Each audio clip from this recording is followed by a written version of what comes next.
once again to the Heir's Lair. I am your host, aspiring author Jonathan Taylor. As I've mentioned on my social media, link to those are in the description below, I've started reading through the Witcher book series, and in this video, and many others like it in the weeks to come, I want to talk about my impressions about the individual books, as well as the characters, the world, etc. Everything that makes them interesting. As for my personal history of the franchise, I know that the third Witcher game has been quite successful both critically and commercially, and I know there have been 2 games before it, so I know this world is pretty massive, substantial. But I also seen the Netflix series, but only the first season, as only the first season is out as of right now. The second season just finished shooting about, or rather principal production about 2 days ago, last I checked. So yeah, I know absolutely nothing else about this series. So this is the point where I'm starting talking about it. I'll try to keep references to the Netflix show as minimal as possible because I don't want to get repetitive, and I'm also going to try to keep these reviews as spoiler-free as possible, just in case someone who hasn't read through the books yet stumbles upon these videos. Okay, with that excessively complicated disclaimer out of the way, it's time I start with the first book in this collection, The Last Wish. Technically, Sword of Destiny came out first, but I imagine the short stories that make up The Last Wish were written before those that make up Sword of Destiny. So for our all intents and purposes, The Last Wish is the first book. So it's the one I'm starting with. Like I just said, it's actually a short story collection, meaning it's not really like any other books I've reviewed. It doesn't really have a continuous ongoing narrative. So this is a bit unusual, but I'll still do my best to present them well. What all these short stories have in common is that while they do on occasion shift perspectives, they are mostly told from and about the titular Witcher, Geralt of Rivia. This particular story is, you could say it is divided up by 2 narrative threads. One of them is a sort of framing device. It's called the Voice of Reason, and it sees Geralt kind of fussing around in a convent that is led by a friend of his, while the local Duke tries to drive him off his land and sends various knights to do so. And the second is a loosely connected series of stories detailing his adventures through the larger world. So what makes this book particularly interesting, particularly noteworthy? Well, I have to say the first thing that really stands out to me, the first attribute that makes it unique, is actually Geralt himself. His job is to be basically a monster hunter, so I imagined him to be more of a typical action hero protagonist, but he doesn't really fit that mold. Like, he doesn't just jump into action or jump into fights. He first has to consider what he's up against. So there's an assessment stage, then there is an picking out from his tools of the trade stage, and only then does he actually get into combat. When he or into hunting. He actually comes across more as a craftsman than as an actual warrior. And even when he fights, a lot of the emphasis isn't really placed on his strength or on how he or on his senses and how he perceives everything. That is okay. That is part of it too, but a lot of the focus is placed a lot more on his agility. When he fights, he pirouettes, he steps back and forth, he steps to the side, he dodges, he fully utilizes the available space. He is very flexible, not just in body, but also in mind. He is very adept at discerning the hidden intentions of other characters. He understands what motivates people to do and to do what it is they're trying to do, and also what kind of actions these motivations can drive them to. And exploring that is actually one of the most fun aspects of the story.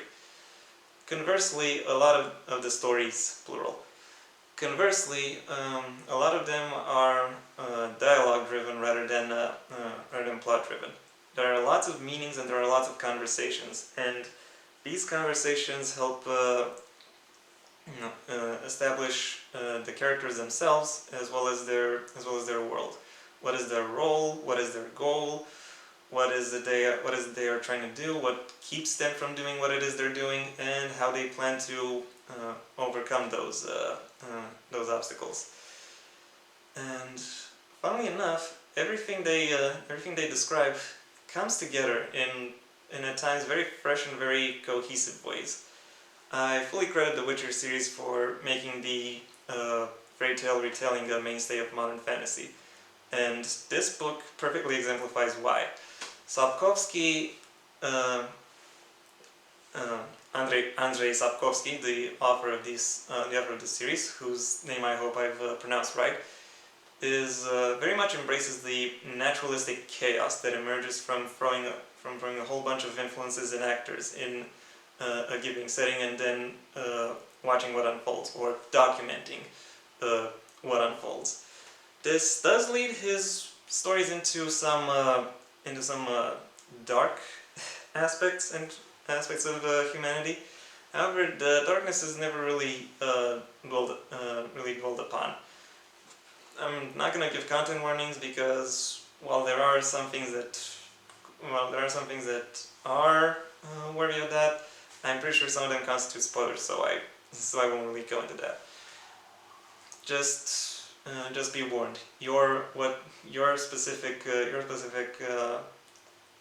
content of displeasure might be mentioned here. That being said, there is also a lot of surprises, a lot of twists and turns into these stories, and oftentimes, in fact, most of the times, the solution is not the obvious one, and you really have to pay attention and try to find out how the ending will go. It is a very rewarding reading experience, all things considered. For the most part, at least, because there are times when Sapkowski either leaves certain story elements vague, and thereby limiting the effectiveness of the setup and then later payoff, or there are things where he doesn't mention elements that belong to the payoff altogether. I.e., something happens that not even the characters themselves knew. To some extent, that is to be expected because Deus Ex Machinas do come up in fairy tales a lot of the times, but it still makes for some pretty disappointing reading some of the time. Most of the time, however, the stories are well paced, well presented, and very entertaining. Sapkowski also has a pretty good grasp on what makes good characters and how to best present them. And I'll only go into two other characters in detail because those are the only two characters Sapkowski himself also goes into greater detail. And those are Dandelion, better known to those who follow the Netflix series as Jaskier, and Yennefer. I fully expected Dandelion to be an Oscar Wilde-like hypocrisy-smashing dandy entertainer, but instead he's kind of a Till Eulenspiegel figure. He is a jokester with occasional moments of depth and insight, but who is generally just kind of crass, vulgar, or downright obscene. Regardless, he still manages to be surprisingly funny in the vein of a medieval jester. and his comedic duo chemistry with Geralt is quite charming. To those of you who ship the two, yeah, I see it. That being said, Geralt and Yennefer are still OTP. Yeah.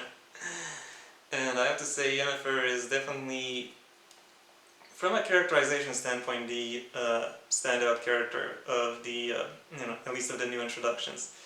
Because she is a lot more devious and a lot more humorous than I expected her to be. And also the aura she gives off in the admittedly limited page presence she does have is absolutely mesmerizing. She is dangerous and seductive in just the right way, and it really gets you going if you're into that kind of thing. Hashtag step on me, mommy. I fully see why she is one of the most important characters, both in Geralt's life and in the Witcher mythos as a whole. Even though I've only read like one story with her, it's absolutely great. A job well done on a job well done on her, and on the other two actually, on Geralt and Dandelion. The other characters are, for the most part, serviceable in their roles. Some of them are fast-talking jokesters, some of them are solemn and dignified, some of them are just brutish guards. But pretty much they all fulfill the roles that the story requires them to fulfill, even if they don't really stand out. Another thing I do want to praise about this book and about the storytelling within it is just how these characters and these communities are connected to nature and each other. It allows us to to understand the stakes and goals of this setting that much better, because we understand what it's like to live there. We understand what drives these people somewhat better. We understand what motivations they can have, or how motivations that we would be familiar with change because of this new setting. It is very interesting to watch and very elegantly composed. Like it's very much a treat, very much an enjoyment. My impressions of this book might very much change when I reread it, or if I reread it, particularly if said reread occurs after I go through the entire series. However, as of right now, I'm gonna have to give it a 4 out of 5. It is on the lower end of 4 out of 5, but it's still a 4 out of 5. In spite of some clunky moments within the story, and within the stories actually, the world that is presented is still very much a joy to read through, and all the things that happen within it managed to retain my attention and managed to make me invested in the outcomes. And yeah, that was all I had to say about that. I hope you enjoyed this video. Thank you very much for your attention. Leave a like if you did enjoy it. If you have anything you'd like to add, the comment section is widely available. And if you want to see me when I go through the second book in this series, then I suggest you go ahead and subscribe. Maybe also ring the bell or do whatever else YouTube will ask of you so you get notified. Until next time, I am Jonathan Taylor, and this has been the Heir's Lair.